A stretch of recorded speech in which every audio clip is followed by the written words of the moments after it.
الشيطان الرجيم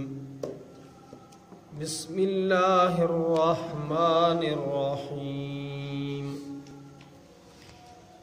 أفرأيت الذي تولى وأعطى قليلا وأكدى أعنده علم الغيب فهو يرى أم لم ينبأ بما في صحف موسى وإبراهيم الذي وفى ألا تزر وازرة وزر أخرى وأن ليس للإنسان إلا ما سعى وأن سعيه سوف يرى ثم يجزاه الجزاء الأوفى وأن إلى ربك المنتهى وأنه هو أضحك وأبكى وأنه هو أمات وأحيا وأنه خلق الزوجين الذكر والأنثى من نطفة إذا تمنى وأن عليه النشأة الأخرى وأنه هو أغنى وأقنى وأنه هو رب الشعرى وأنه أهلك عادا الأولى وثمود فما أبقى وقوم نوح من قبل إنهم كانوا هم أظلم وأطغى والمؤتفكة أهوى فغشاها ما غشى فبأي آلاء ربك تتمارى هذا نذير من النذر الأولى أزفت الآزفة ليس لها من دون الله كاشفة أفمن هذا الحديث تعجبون وتضحكون ولا تبكون وأنتم سامدون فاسجدوا لله واعبدوه.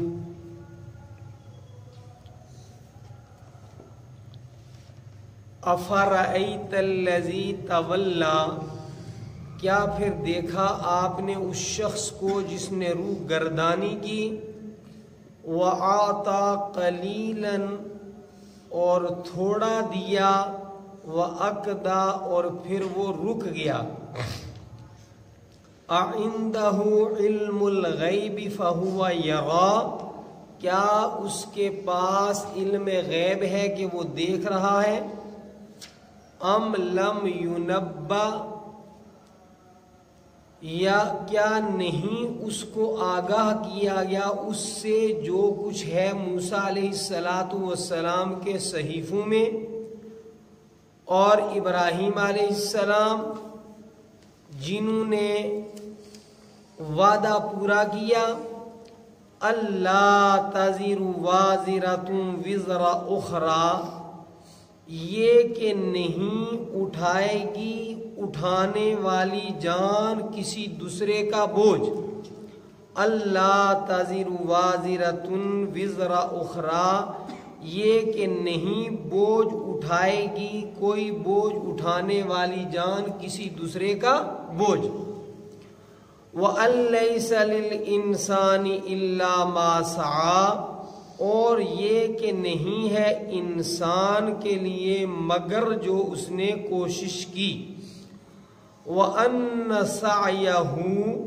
اور بے شک اس کی کوشش ان قریب یرا دکھائی جائے گی، ثُمَّ يُجْزَاهُ الْجَزَاءَ الْأَوْفَى پھر بدلہ دیا جائے گا اس کو پورا بدلہ،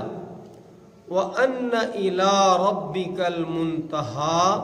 اور بے شک تیرے رب کی طرف ہے پہنچنا، وَأَنَّهُ هُوَ بے شک وہی اضحکا ہنساتا ہے، وَأَبْكَى اور وہی رلاتا ہے، وَأَنَّهُ هُوَ أَمَاتَ وَأَحْيَا اور بے شک وہی ہے موت دیتا اور وہی زندہ کرتا،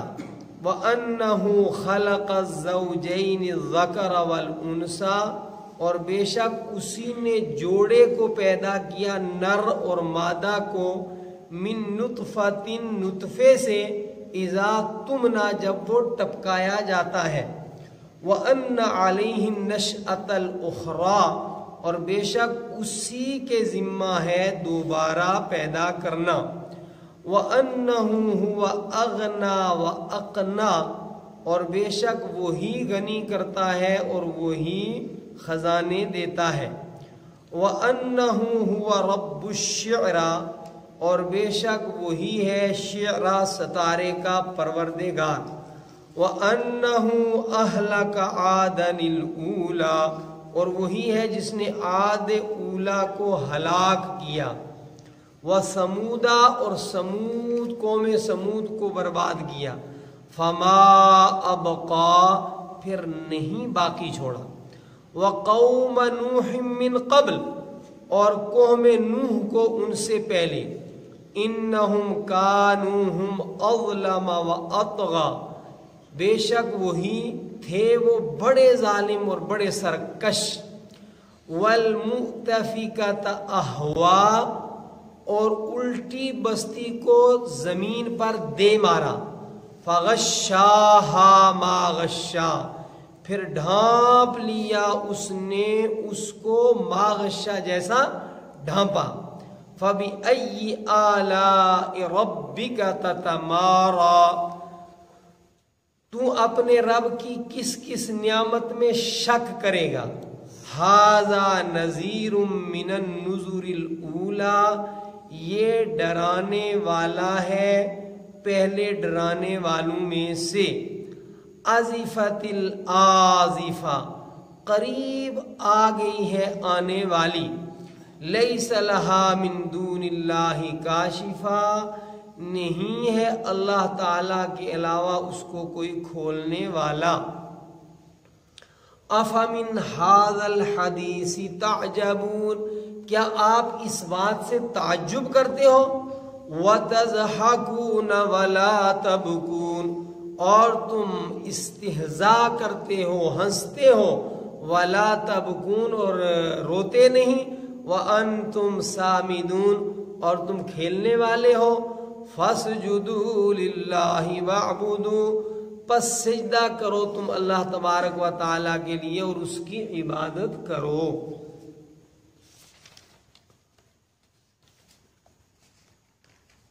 افرأیت الذی تولی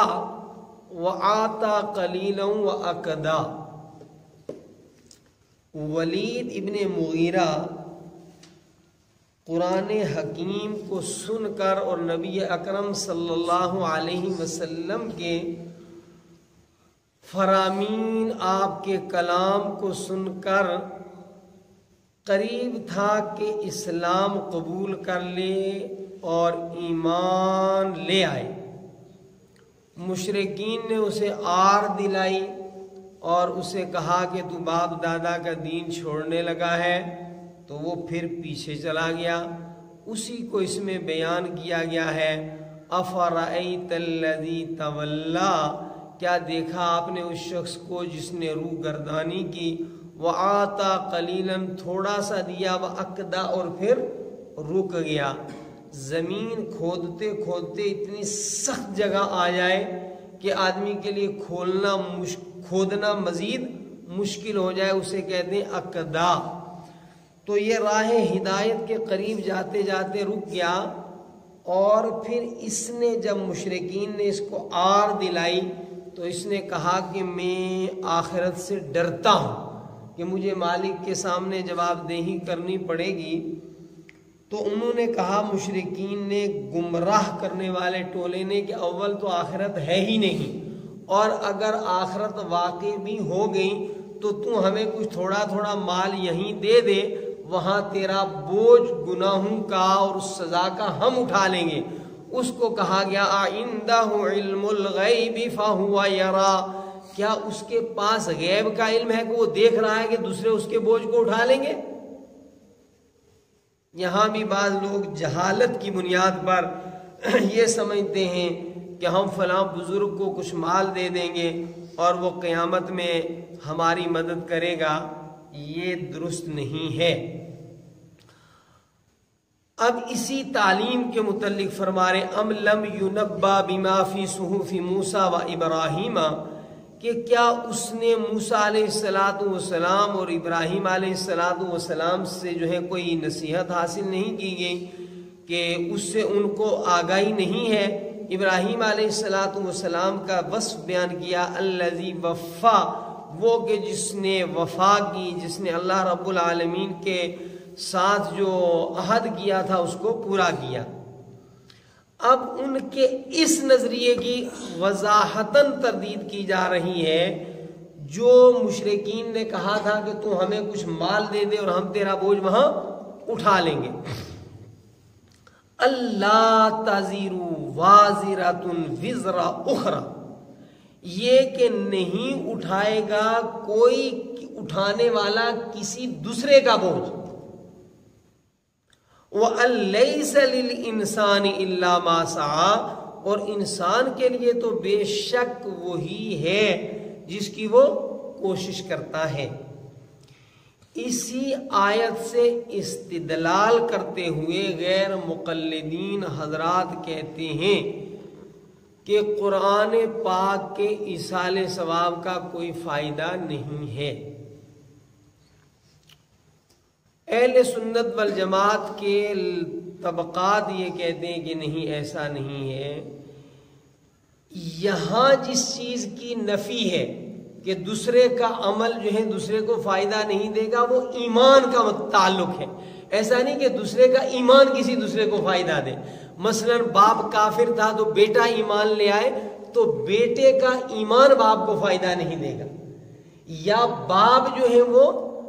کافر ہے اور اولاد جو ہے، باپ جو ہے وہ مومن ہے، اولاد کافر ہے، تو ماں باپ کا ایمان جو ہے وہ اولاد کو فائدہ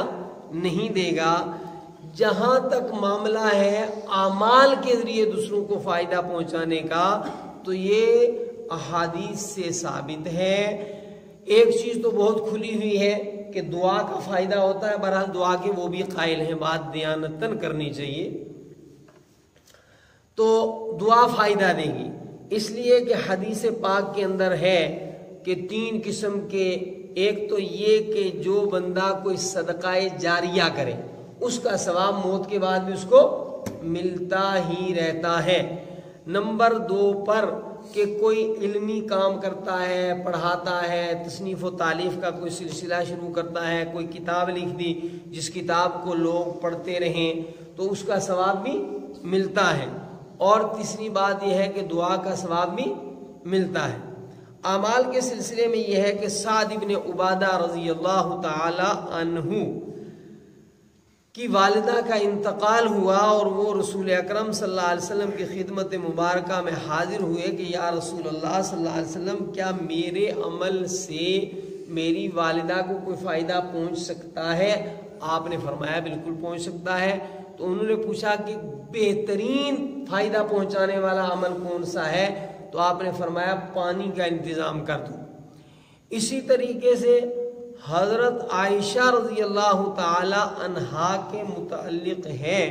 کہ حضرت عائشہ رضی اللہ تعالی عنہا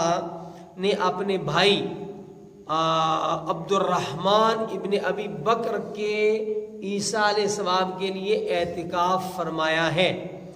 بہرحال اہل سنت والجماعت یہ کہتے ہیں کہ کلام ہو، بدنی عبادت ہو، مالی عبادات ہوں، ان سب کا مردوں کو فائدہ پہنچتا ہے۔ اور اس آیت میں جس کی چیز کی نفی ہے وہ ہے کہ ایک بندے کا ایمان دوسرے بندے کو فائدہ نہیں دے سکتا، اور جو محروم الایمان ہیں وہ خود ہی قیامت کے گناہوں کے بوجھ کے تلے اتنے دبے ہوئے ہوں گے کہ دوسروں کا بوجھ وہ کیا اٹھائیں گے۔ اور دعا مردوں کے لیے کرنا یہ تو بہت واضح ہے. مثلا ہمیں دعا سکھائی گئی ہے والدین کے متعلق، رب ارحمہما کما ربیانی صغیرا. اسی طرح عام اہل ایمان کے لیے بھی دعا سکھائی گئی ہے، ربنا اغفر لنا ولاخواننا الذین سبقونا بالایمان. تو دیکھیے اہل ایمان کے لیے دعا کا اہتمام کرنے کی اگر قرآن نے تعلیم دی ہے تو اس سے یہ پتہ چلتا ہے کہ دعا ان کو فائدہ پہنچاتی ہے. تو ایک بات تو یہاں وضاحت کی یہ تھی، اور پھر اسی کی آگے تاکید کے لیے آیا وَأَنَّ سَعْيَهُ سَوْفَ يُرَىٰ، بے شک اس نے جو کوشش کی ہے عنقریب وہ اپنی کوششوں کا بدلہ اور صلہ پائیں گے، دکھایا جائے گا. اور ثُمَّ يُجْزَاهُ الْجَزَاءَ الْأَوْفَىٰ، دوسری جگہ بھی یہ مضمون قرآن حکیم نے بیان کیا ہے کہ ہر بندے کو اس کے عمل کا پورا پورا بدلہ دیا جائے گا. فَمَن يَعْمَلْ مِثْقَالَ ذَرَّةٍ خَيْرًا يَرَىٰ وَمَن يَعْمَلْ مِثْقَالَ ذَرَّةٍ شَرًّا يَرَىٰ وَأَنَّ إِلَىٰ رَبِّكَ الْمُنتَهَىٰ، اور تیرے رب کی طرف پہنچنا ہے. سب کو رب العالمین کے دربار میں حاضر ہونا ہے. وہی ذات ہے جو انسانوں کو خوشیاں عطا فرماتی ہے، وہی ذات ہے جو انسانوں کو غمیاں عطا فرماتی ہے، وہی ذات موت اور حیات کے وجود بخشنے والی ہے، اور وہی ذات ہے جس نے جوڑا پیدا فرمایا مرد اور عورت کا نطفہ کے ذریعے، اور جو ذات اتنے کارہائے نمایاں انجام دے چکی ہے وہی دوبارہ انسانوں کو پیدا کرے گی.